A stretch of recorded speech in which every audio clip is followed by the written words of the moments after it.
4월 세 번째 주일이고 성령 강림 주일, 예배 자리에 나오신 모든 분들 가운데 하나님의 은혜가 넘쳐나시길 축복합니다. 오늘은 사도행전 9장 19절 하반절에서 31절 말씀 본문으로 혼자 피는 꽃은 없다, 이런 제목의 말씀 전하겠습니다. 지난 미국 교회 탐방 일정에 만났던 데니 성이라는 이 가이드께서 이런 이야기를 들려주었어요. 자신이 미국에 이민을 가가지고 젊은 나이에 스포츠카를 몰고 도로를 달리다가 다른 두 대의 스포츠카를 만났다고 합니다. 서로 이제 암묵적인 동의하에 나란히 속도를 즐기며 달렸다고 그래요. 물론 전혀 모르는 사람들입니다. 처음 만났는데 신나게 과속을 하면서 드라이브를 즐긴 거죠. 그런데 경찰차의 사이렌 소리가 들려옵니다. 세 대의 차량이 각자 살기 위해서 도망을 갔어요. 우리 가이드가 생각하기를 설마 세 대 중에 내가 잡히랴, 이런 생각을 가지고 실컷 도망가고 있는데 이게 웬일입니까? 경찰차가 다른 두 대는 내버려두고 자기의 뒷공무니만 따라오더라는 거예요. 결국 붙잡혔어요. 너무 억울한 생각이 들어가지고 경찰에게 따졌답니다. 아니, 분명히 세 대가 과속을 했는데 왜 나만 쫓아오냐? 내가 아시아 사람이라고 인종차별하는 것이냐? 마구 따졌답니다. 그랬더니 경찰이 이 가이드분에게 뭐라고 말했냐면, 야, 너는 낚시하러 가서 바다에 있는 물고기 다 잡냐? 이 운전자의 입장과 경찰의 입장이 너무 다른 거죠. 그죠? 이 경찰의 말 한마디에 꼼짝을 못했대요. 이와 같이 같은 색의 사건을 대하는 관점이 묘하게 다른 경우들이 있어요. 성경의 말씀에도 그런 경우들이 있는데, 성경 읽다 보면은 같은 사건에 대해 서로 다르게 묘사하는 본문들이 있습니다. 예를 들면 예수님의 광야 시험 이야기를 보시면 마태복음의 경우에는 예수님이 받으신 그 시험의 순서가 첫 번째가 돌을 떡으로 만드는 시험, 그리고 두 번째가 성전 꼭대기에서 뛰어내리는 시험, 그리고 세 번째가 마귀에게 절을 하면 천하 만국을 주겠다는 시험의 순서로 제시됩니다. 반면에 누가복음은 돌을 떡으로 만드는 시험, 마귀에게 절을 하면 천하를 주겠다는 시험, 성전 꼭대기에서 뛰어내리면 천사가 받아줄 것이라는 시험의 순서로 소개가 돼요. 이렇게 보면 마태복음의 2번과 3번의 순서가 뒤바뀐 거죠. 이와 같이 성경을 읽다가 똑같은 내용인데 차이점들이 있다는 거, 이걸 발견하며 읽는 게 이 성경 읽기의 묘미 중 하나입니다. 이 사도 바울이 회심하는 이야기도 마찬가지예요. 사도 바울이 어떻게 회심을 하게 되었나, 여기에 대해서는 이 누가가 기록한 사도행전 9장의 기록이 있고, 바울 자신이 이 갈라디아서 1장과 2장 그리고 다른 자기 편지에서 기록한 내용이 있는데, 흥미롭게도 이 두 개의 관점이 조금 다릅니다. 사도행전 9장과 또 갈라디아서를 비롯한 바울 서신에 몇 가지 차이점이 있어요. 이걸 다 말씀드릴 수는 없지만 대략 이렇습니다.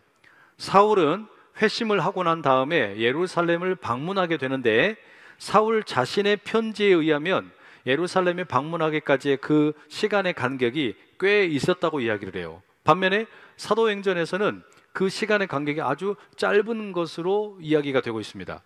사울은 다메섹에서 아레다 왕에게 반대를 받아서 도망을 갔다고 이야기하는데, 사도행전에서는 다메섹에 있는 유대인들의 음모 때문이라고 이야기합니다. 사울이 예루살렘을 처음 방문했을 때 베드로와 야고보를 제외하고는 다른 어떤 사도도 만나지 않았다, 자기는 그렇게 이야기하는데, 사도행전에는 바울이 사도들을 만났다, 그러니까 여러 사도들을 만난 것으로 이해하게 만듭니다.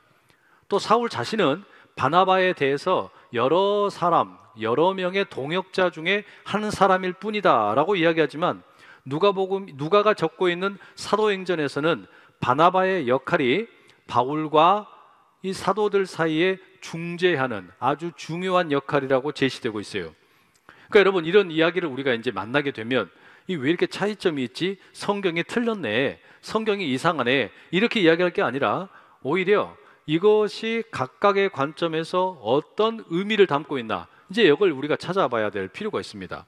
사실 여러분, 바울의 경우에는요, 그가 예수님을 만난 경험이라든지 그의 사도의 직분이라든지 이런 것에 대해서 의심하는 사람들이 참 많았어요.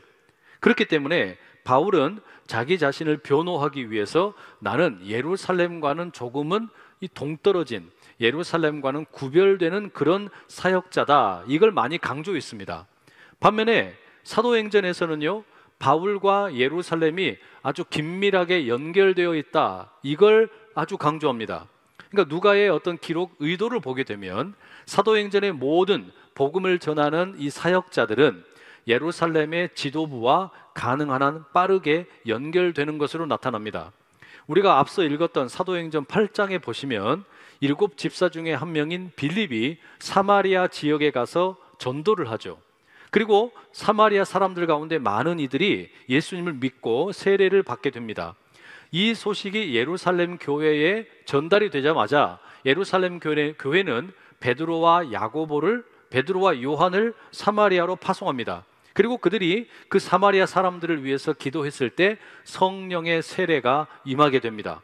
그러니까 말하자면 여러분, 이 사도행전의 주된 관심은 뭐냐면 예루살렘에서부터 시작되었던 이 복음이 어떻게 땅끝까지 퍼져나가는가, 이걸 보여주는데 관심이 있는데, 각 지역에서 복음 사역이 독자적으로 이루어지는 게 아니라 예루살렘과 아주 긴밀하게 연결된 가운데 확장되고 있다, 요거를 이야기하고 싶은 거예요.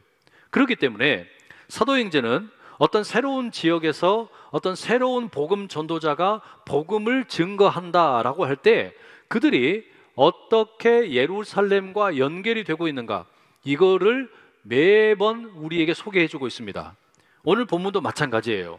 사울이 예수님을 믿는 사람들, 그 사람들을 핍박을 하다가 다메섹으로 가는 길에 예수님을 만나게 되고 회심을 하게 되죠. 자, 그러면 이제 이 사울이 예루살렘 교회와 어떻게 연결이 되느냐, 그게 오늘 본문에 잘 소개되고 있어요. 사울이 여러분, 아나니아의 안수 기도를 받고 눈에서 비늘과 같은 것이 떨어지면서 다시 보게 되었습니다. 아나니아로부터 세례를 받았고 음식을 먹고 건강을 회복하게 되었어요. 그리고 난 다음에 사울이 무슨 일이 있을까요? 본문 20절에 이렇게 기록되어 있습니다. 함께 읽어보시겠습니다. 시작. 즉시로 각 회당에서 예수가 하나님의 아들이심을 전파하니. 사울이요, 이렇게 아나니아를 만나고 눈을 뜨고 건강을 회복하자마자 언제요? 즉시로 복음을 전하려고 시도합니다.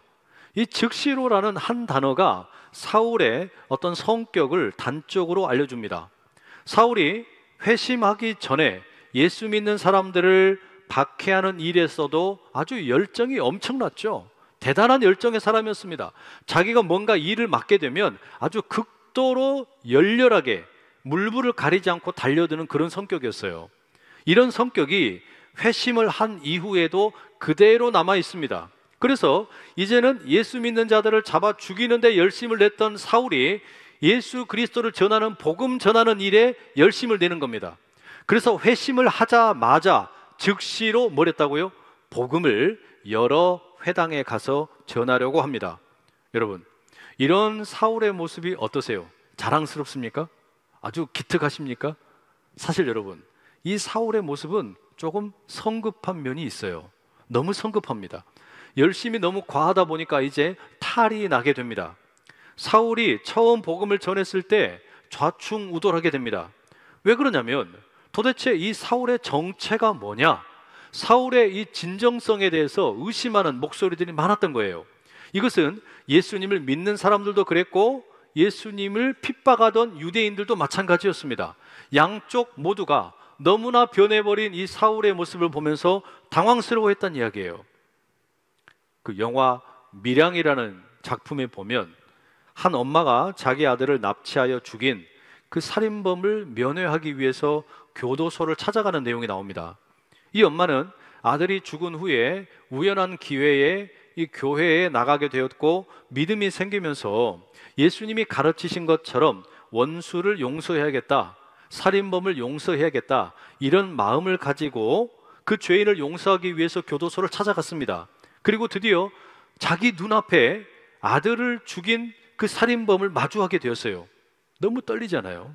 그런데도 용기를 내서 그 사람에게 예수님의 이름으로 용서를 선포하려고 하는데 이 살인범이 너무나 태연하게 세상 편안하게 뭐라고 그러냐면, 아이고 어머니도 이제야 예수님을 만나셨군요. 저는 이곳에 들어와서 이미 예수님 만나가지고 용서를 받았습니다.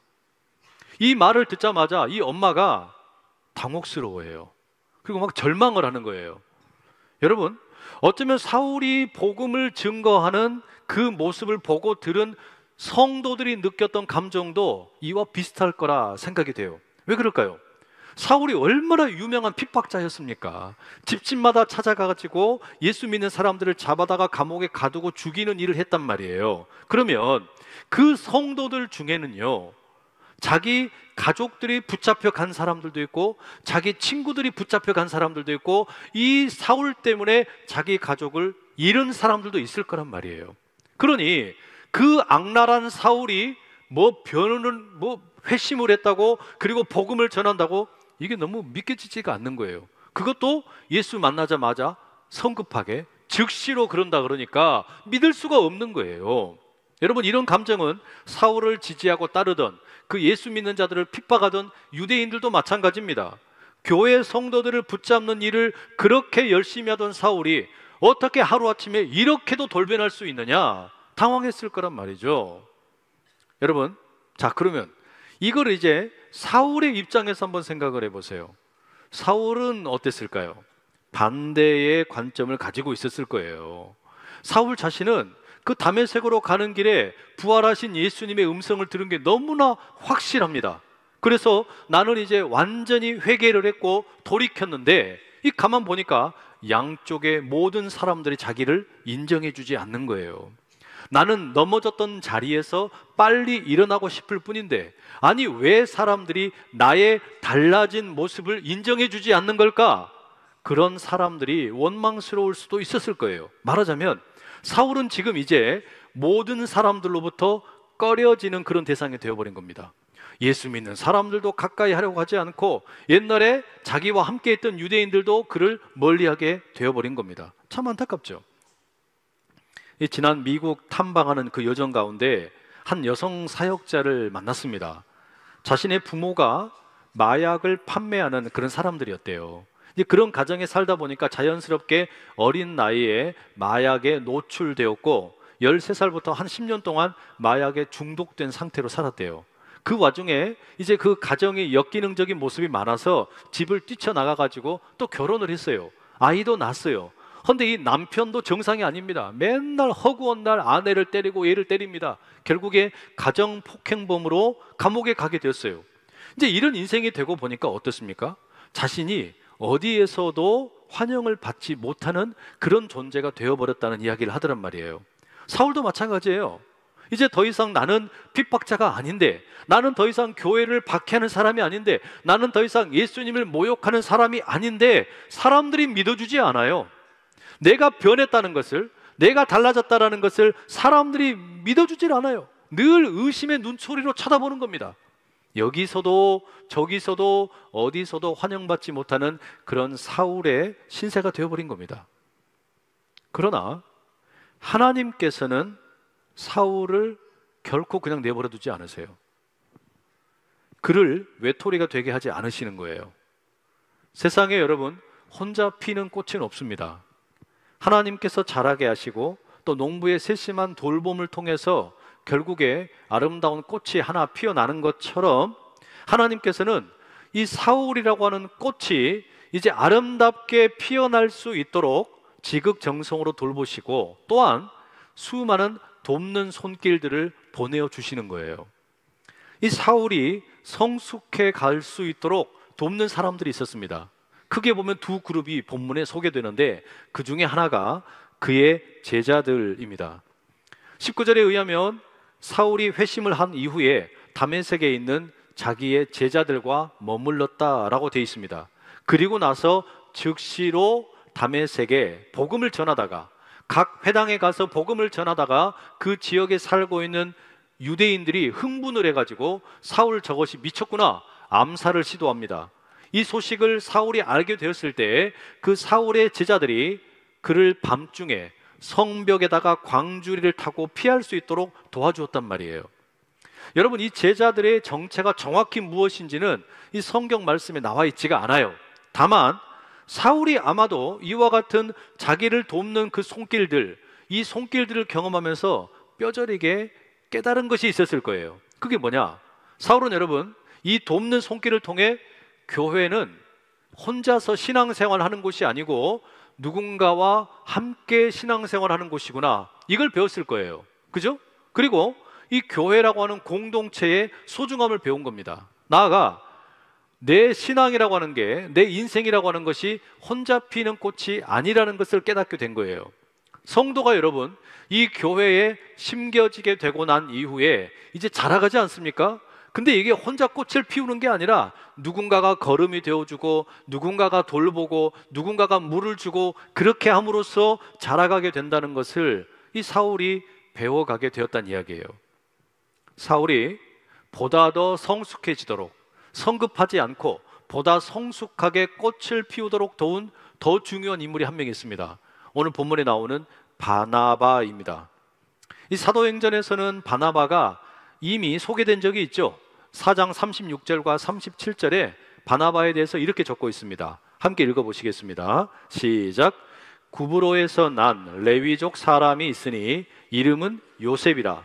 사도들이 일컬어 바나바라, 번역하면 위로의 아들이라 하니, 그가 밭이 있음에 팔아 그 값을 가지고 사도들의 발 앞에 두니라. 여러분, 이 말씀에 의하면 이 바나바의 원래 이름은 요셉이었어요. 그런데 그에게 사도들이 바나바라고 하는 이름을 주었고, 이 바나바는 사도들의 발 앞에 자기 밭을 팔아서 그 값을 내놓습니다. 그러니까 이 바나바는 사도들의 권위에 대해서 순종하는 사람이었고, 그 이름의 뜻대로 누군가를 위로하는 일을 참 잘하는 그런 사람이었던 것으로 보입니다. 바로 그런 바나바가 오늘 본문에 다시 등장을 해요. 이 사울과 관련하여서 이 바나바가 중요한 역할을 하는데, 사울이 예루살렘 교회의 사도들, 성도들과 다시금 화해할 수 있도록, 연결될 수 있도록, 사울이 예루살렘 교회로부터 인정받을 수 있도록 중재하는 역할을 합니다. 그래서 사도행전 9장 26절 말씀에 의하면 사울은 예루살렘에 좀 빨리 가고 싶었어요. 거기 가서 이 예루살렘의 사도들로부터 인정을 받고 싶었던 겁니다. 그래야 내가 달라졌다라는 것을, 내가 회심하고 이제 복음을 전하는 사람이 되었다는 것을 뭔가 이 인정을 받고 활동을 하고 싶었던 거겠죠. 그런데 문제가 뭡니까? 이 교회 성도들이 사울을 받아들일 수 있는 마음의 준비가 안 돼 있어요. 이 사울의 악행이 너무 심했기 때문입니다. 그의 진정성을 믿을 수 없다는 거예요. 바로 그런 상황에서 나선 인물이 바나바입니다. 그가 적극 나서서 뭐라 그럽니까? 이 사울이 확실하게 달라졌다. 사울이 다메섹으로 가는 길에 예수님을 만났고, 그가 회심을 했고, 이제는 과거의 삶을 청산하고 완전히 예수 그리스도를 믿는 자로 헌신했다라고 이야기하는 거예요. 바로 그런 있던 믿음을 가지고 이제 사울과 함께 예루살렘에 가는 여정에 동행을 하고, 예루살렘의 사도들이나 또 교회 제자들에게 이 이야기를 들려줬단 말이에요. 그야말로 위로의 사람이라고 하는 그 별명에 걸맞는 그런 역할을 이 바나바가 해낸 겁니다. 앞서 여러분, 사울이 어떻게 예루살렘 교회와 연결되는지 살펴보자 그랬죠. 그러니까 사울이 예루살렘 교회와 연결되는 데 있어서 가장 중요한 역할을 한 것이 바나바였다라는 말입니다. 그리고 사울이 예루살렘 교회를 방문해서 그곳의 제자들, 사도들과 함께 교제하고 복음을 전하게 되었는데, 그래서 결론이 뭐냐? 오늘 본문 마지막 31절 이렇게 기록되어 있습니다. 함께 읽어보시겠습니다. 시작. 그리하여 온 유대와 갈릴리와 사마리아 교회가 평안하여 든든히 서가고 주를 경외함과 성령의 위로로 진행하여 수가 더 많아지니라. 사울이 예루살렘을 방문하고 거기에 있는 사도들이나 제자들로부터 인정을 받게 되고 나니까 유대와 갈릴리와 사마리아에 있는 수많은 교회들이 평안하고 든든히 서가게 되었다는 거예요. 이게 이해가 됩니다. 왜냐하면 교회를 핍박하던 가장 그 무서운 적이었던 사울이 회심을 하고 돌아섰잖아요. 그러니까 교회가 어때요? 이제는 조금 더 편안해진 거예요. 든든히 서갈 수 있게 되었다는 말이에요. 그런데 그 다음에 이어지는 31절의 말씀이 흥미로워요. 이렇게 돼 있죠. 주를 경외함과 성령의 위로로 진행하여 수가 더 많아지니라. 교회가 수적으로 어마어마하게 부흥을 했다는 이야기예요. 점점 더 부흥을 하게 되는데, 이 사울과 같은 핍박자가 회심을 하고 또 여러 지역의 교회가 평안해지면서 자연스럽게 부흥을 하게 된 건가? 가만히 보니까 이 내용에 의하면 교회가 부흥하게 된 두 가지의 원동력이 언급되고 있습니다. 그 첫째가 뭐냐면 주를 경외함이라고 되어 있고요, 그 다음에 두 번째는 성령의 위로라고 되어 있어요. 그러니까 교회가 이제 부흥을 하는 데 있어서 이 두 가지가 꼭 필요하다는 얘기죠. 주님에 대한 경외심, 그리고 성령의 위로하심, 이게 필요하다는 이야기예요. 그런데 제가 이 사도행전 9장의 말씀을 읽고 묵상을 하면서 느낀 게 뭐냐면, 이 주님을 경외한다라는 거, 그리고 성령의 위로하심을 누린다라는 거, 이거를 지금 잘 보여주는 게 뭐냐면 사울의 개인적인 경험이에요. 여러분, 사울이 다메섹으로 가는 길에서 강렬한 빛으로 나타나신 예수님을 만났죠. 그래서 넘어졌습니다. 앞을 보지 못했습니다. 그리고 아나니아를 통해서 다시 눈을 뜨게 되고 건강을 회복했어요. 이와 같은 회심의 사건을 겪으면서 사울 개인에게 무슨 감정이 들었겠습니까? 하나님에 대한 경외감이 드는 거예요. 예수님에 대한 경외감을 갖게 되는 겁니다. 그러니까 이와 같은 주님의 경외심이 사울의 개인적인 회심 가운데 아주 자연스럽게 자리하게 됩니다.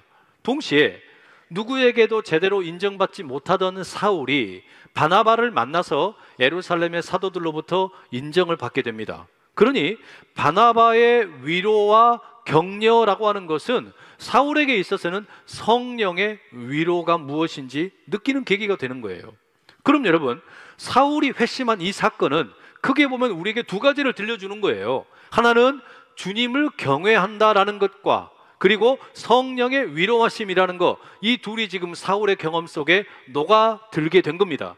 그러니 사울이 회심한 사건은 그냥 개인의 이야기가 아니라 어찌 보면 31절의 말씀에 의하면 교회의 부흥이 어떻게 일어나느냐, 이걸 보여주는 사건이라고도 할 수 있어요. 여러분, 교회가 어떻게 부흥합니까? 다른 거 없어요. 이 두 가지가 필요한 겁니다. 첫째는 교회는 시간과 장소를 초월해서 지금도 역사하고 계시는, 살아계시는 주님을 보여주는 겁니다. 그러면 교회는 자연스럽게 부흥을 하는 거예요. 우리가 예배를 드릴 때마다 이 자리 가운데 하나님의 권능이 나타나고 병자들이 치유를 경험을 하고 깊은 우울증이나 공황장애가 떠나가게 되고 가난한 자들이 부유하게 되고 방황하던 인생의 길을 찾게 되고 죄에 묶여있던 영혼들이 풀려지게 되고 자유함을 누리게 되는 것, 이와 같은 주님의 경외감을 갖게 되는 경험, 이 사건이 교회를 부흥하게 만드는 줄로 믿습니다.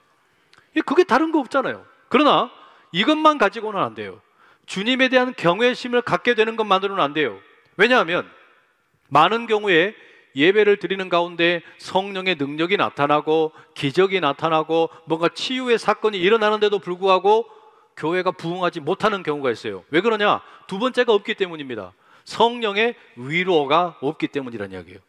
다시 말하면 교회가 부흥하려면 이 성령의 위로하심이 반드시 필요합니다.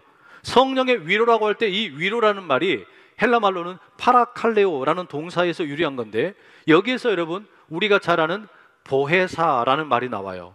보혜사, 나의 은혜를 지켜주는 분, 보호해주는 분, 그게 성령님 아닙니까?